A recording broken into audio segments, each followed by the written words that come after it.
오늘 우리가 함께 볼 하나님의 말씀은 열왕기하 4장 38절에서 44절까지의 말씀입니다.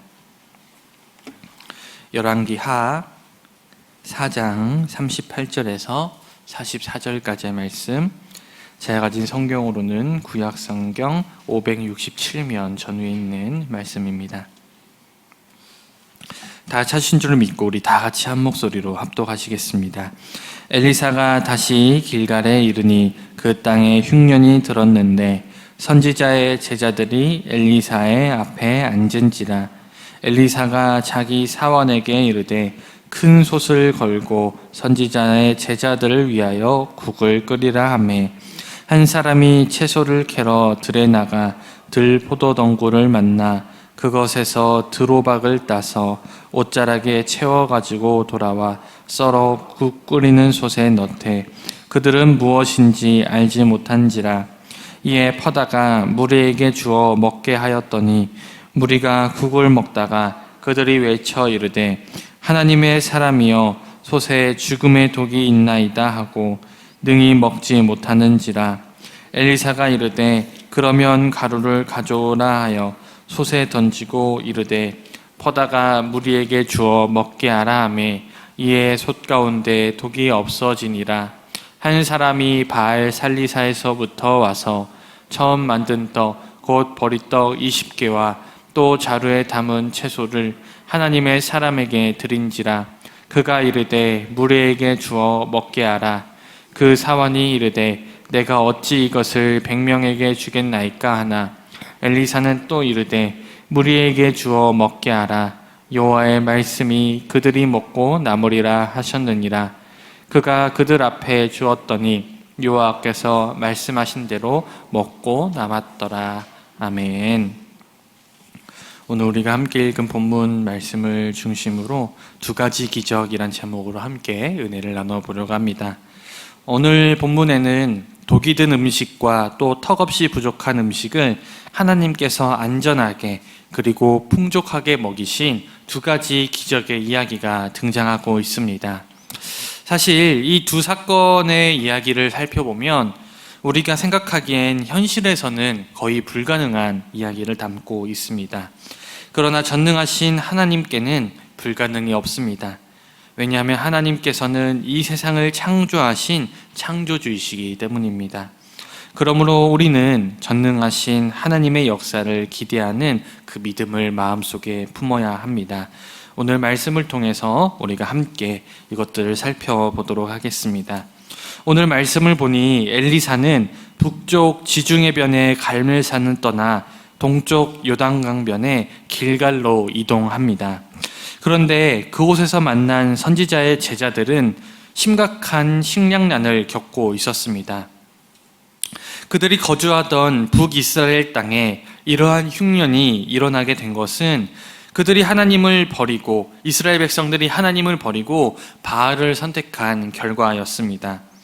그러나 이스라엘 백성들의 죄악으로 인해 선지자들의 제자들에게도 똑같이 흉년은 찾아왔고 그들 역시 굶주림의 고통을 피할 수가 없었습니다. 우리는 교회를 다니는 사람들, 하나님의 사람들은 고난을 당하지 않을 것이라 생각을 합니다. 그러나 하나님의 사람들도 다른 사람들과 동일하게 결핍의 어려움을 겪어야 할 때가 있습니다. 왜냐하면 우리가 밟고 사는 이 땅은 아직 죄로부터 완벽하게 회복된 세상이 아니기 때문입니다. 여전히 이 땅은 죄로 인해 망가져 있는 상태이고 그로 인해 우리에게 찾아오는 고난과 고통은 하나님의 사람이라 할지라도 피할 수가 없습니다. 하지만 그렇다고 해서 우리에게 전혀 소망이 없는 것은 아닙니다. 우리 이어지는 말씀을 계속해서 보겠습니다. 북이스라엘의 식량난에 대해 선지자들의 제자들의 해결책은 큰 솥에 국을 끓이는 것이었습니다. 아무래도 음식의 양을, 그 부족한 음식의 양을 늘리는 데는 국을 끓여서 국물을 내는 것만큼 좋은 방법이 없었기 때문이었습니다. 그런데 문제가 생기게 되었죠. 한 사람이 들에 나가서 국에 넣을 채소를 채집하다가 그만 독이 있는 드로박을 따와서 국에 넣었던 것입니다.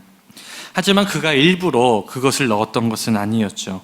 사람들은 그것이 독이 있는지 몰랐던 것으로 보입니다.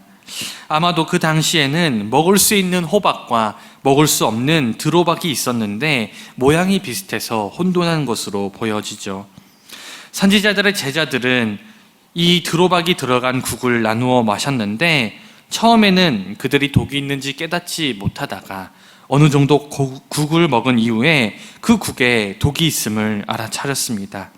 그리고 이들은 심각하게 당황하여서 엘리사에게 이 솥에 죽음의 독이 있다고 다급하게 소리쳤습니다.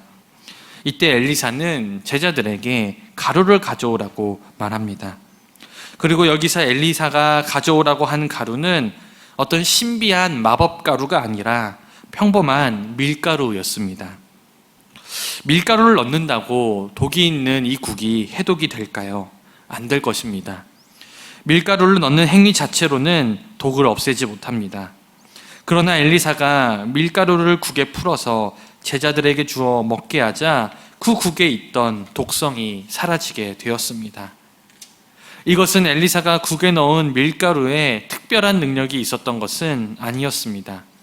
이 모든 일은 하나님께서 엘리사에게 명령하여서 행하신 일이었고 엘리사가 하나님의 말씀에 순종하자 하나님의 능력이 그 가운데 나타나게 된 것이죠.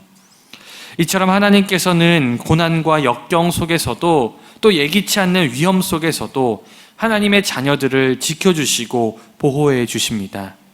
사랑하는 여러분, 우리의 현실이 당장은 힘들 수가 있습니다. 그러나 선하신 하나님께서는 언제나 우리를 가장 좋은 길로, 가장 선한 길로 인도하십니다. 때로는 힘들고 고통스러운 현실마저도 하나님께서 우리에게 베푸시는 특별한 은혜일 때가 있음을 우리는 발견하게 됩니다. 그러니 우리는 어렵고 힘든 상황 속에서도 그 선하신 하나님에 대한 믿음을 잃지 않고 끝까지 붙잡고 나아가야 할 것입니다. 이어지는 말씀에서는 예수님의 오병이어 사건과 비슷한 일이 일어나게 되었습니다. 한 사람이 바알 살리사에서 엘리사를 찾아와서 또 엘리사를 공경하는 의미로 보리떡 20개와 채소 1자루를 엘리사에게 전해 주었습니다. 극심한 기근 속에서 예기치 않는 식량이 생기기는 하였으나 이 사람이 가져온 음식은 그 당시 엘리사와 함께 있던 100명의 사람들이 먹기에는 당연히 충분하지 않은 양이었습니다. 그런데 엘리사는 그것을 무리에게 나누어 주라고 말하죠. 그러나 사환이 보기에는 그 양이 엘리사와 가까운 사람들 몇 명이 먹을 만큼밖에 되지 않았습니다. 하지만 엘리사는 무리가 다 먹고 남을 것이라고 하나님께서 말씀하셨다라고 전달합니다.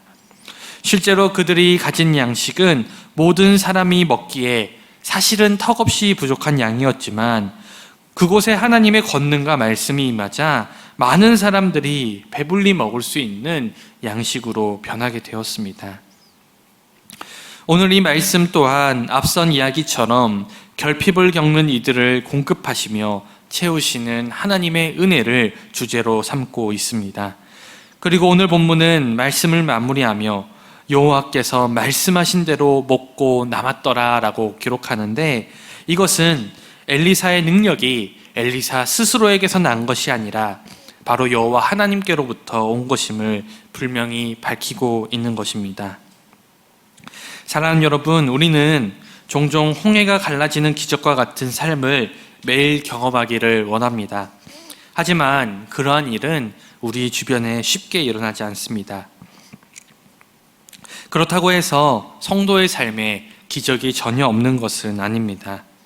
엘리사가 독이 퍼진 국에 가루를 푼 장면에서 누군가는 엘리사에게 약학적인 지식이 있었다라고 말할 수 있겠으나 본문은 기본적으로 이 일이 하나님의 능력으로 말미암은 일이라는 것을 전제하고 있습니다. 또한 적은 양식으로 많은 사람들이 먹었던 그 사건 또한 하나님이 행하신 기적이었습니다. 하지만 우리가 기억해야 할 것은 독이 해독되었고 많은 사람들이 배불리 먹었지만 그 기적으로 인해 제자들의 근본적인 어려움이 모두 해결된 것은 아니었다는 점이죠. 여전히 북이스라엘에는 기근이 들어 있었고, 당장은 배불리 먹었고, 당장은 독이 해독되었지만 또다시 제자들은 배고플 것입니다. 그러나 앞선 두 가지 기적을 통해 깨닫게 되는 것은 비록 근본적인 어려움이 해결된 것은 아니지만 하나님께서는 분명 그들을 지켜주시고 인도해 주실 것이라는 사실입니다. 사랑하는 여러분, 우리가 살아가는 이 세상이 얼마나 살기 어려운 세상입니까? 우리의 상황은 언제나 고난과 역경과 어려움이 존재하는 세상입니다. 또한 우리의 육체는 어떻습니까? 시시때때로 늙어가고 병들고 결국 죽음을 맞이할 수밖에 없는 운명을 우리 모두가 동일하게 살아갑니다. 하나님의 자녀, 하나님의 백성이라고 해서 모든 인간이 겪는 이 죄에 대한 결과를 피해갈 수는 없습니다. 그러나 모두가 똑같은 어려움을 겪고도 하나님을 믿는 사람들, 하나님의 자녀들은 마음이 무너지지 않습니다. 왜냐하면 지금까지 우리를 지켜오신 하나님, 지금까지 우리를 보호해 주신 그 하나님을 우리가 믿기 때문에, 또한 결정적으로 이미 우리에게는 하나님의 나라가 약속되어 있기 때문입니다. 하나님은 분명 우리가 처한 어려운 상황 속에서 가장 선한 길로 인도하실 것입니다. 그리고 그 하나님의 인도하심을 따라가다 보면 결국 우리가 도달하게 되는 것은 우리가 그토록 바라던 하나님 나라에 도달하여 영원한 안식을 누리게 되는 것입니다. 그것이 바로 이 세상의 어려운 상황 속에서도 하나님의 자녀들만큼은 소망을 가지며 이 세상을 살아갈 수 있는 이유입니다. 사랑하는 여러분, 고난이 있다는 것은 하나님이 계시지 않는다는 의미가 아닙니다. 오히려 우리는 고난 속에서 믿음을 가지고 하나님께 우리의 삶을 맡겨드려야 합니다. 그럴 때 우리는 비로소 우리를 위해 일하시는 하나님을 발견하게 될 것이라 확신합니다. 그리고 우리를 안전하게 그리고 완벽하게 하나님 나라까지 인도해 주시는 그 하나님의 선하신 손길을 우리가 느끼게 될 것이라 확신합니다. 사랑하는 여러분, 늘 하나님과 동행하여 복된 삶을 누리시는 저와 여러분 다 되시기를 주님의 이름으로 간절히 축원드립니다. 기도하겠습니다. 사랑과 은혜가 충만하신 하나님 아버지, 오늘 엘리사를 통해 하나님께서 보여주신 두 가지 기적으로 하나님께서 여전히 하나님의 자녀들을 지켜주시고 보호해 주신다는 사실을 깨닫게 하시니 감사를 드립니다.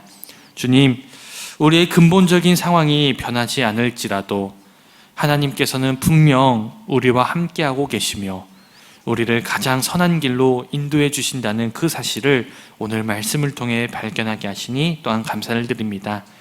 우리가 세상살이를 하다 보면 감당할 수 없는 어려움에 처할 때도 있고 결국 우리의 육신은 늙어가 영면을 맞이하게 될 것이지만 주님, 그것이 우리에게는 영원한 끝이 아니라 새로운 시작, 하나님 나라에서의 새로운 삶의 시작이 됨을 믿습니다. 우리를 그곳까지 안전하게 인도해 주실 그 하나님의 놀라운 능력과 인도하심을 우리가 믿게 하시고 이 새벽에 우리가 하나님의 도우심을 구할 때 주여 우리의 삶에 선하게 역사하여 주시옵소서.